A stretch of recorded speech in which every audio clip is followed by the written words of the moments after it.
verse 6, chapter 1, it says, in the year that King Uzziah died, I saw the Lord seated on a throne, high and exalted, and the train of his robe filled the temple. Above him were seraphs, each with 6 wings. With 2 wings they covered their faces, with 2 they covered their feet, and with 2 they were flying. And they were calling to one another, Holy, holy, holy is the Lord Almighty. The whole earth is full of his glory. At the sound of their voices, the doorposts and thresholds shook, and the temple was filled with smoke. Woe to me, I cried, I am ruined, for I am a man of unclean lips, and I live among a people of unclean lips, and my eyes have seen the King, the Lord Almighty. Then one of the seraphs flew to me with a live coal in his hand, which he had taken with tongs from the altar.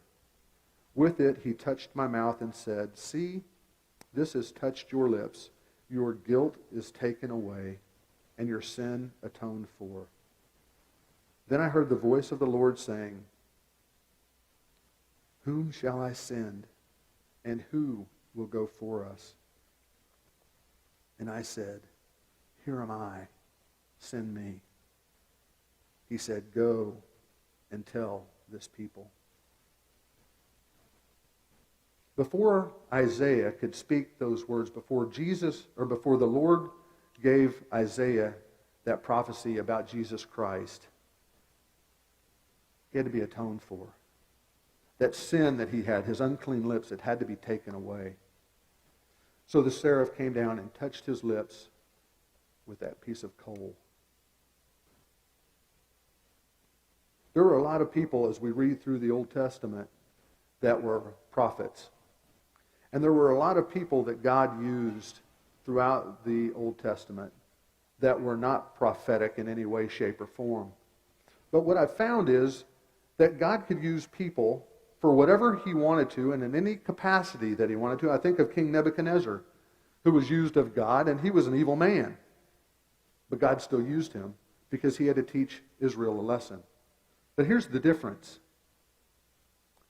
Isaiah knew he was going to be used of God. He was atoned for. God was having communication with him. Nebuchadnezzar was used of God, but there wasn't that relationship there. Nebuchadnezzar was more like a pawn being used for God's grand scheme of things on this earth.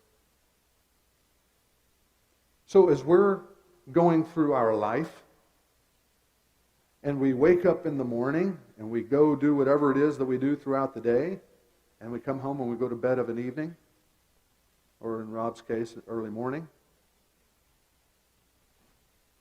are we simply a pawn that God is using for his grand scheme of things? Or are we communing with him throughout the day so that we can be in his glory?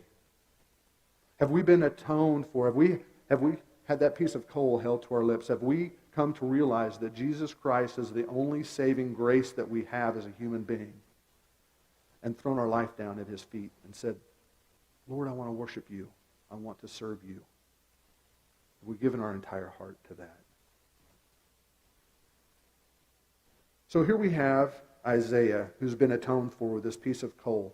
He gives us prophecy about Jesus Christ being born of a virgin. But there's a couple of other things I want to teach you this morning about this man called Jesus Christ. If you would, we're going to go over to the New Testament in 2 Corinthians chapter 5. It's right after 1 Corinthians, if you're following along. 2 Corinthians chapter 5.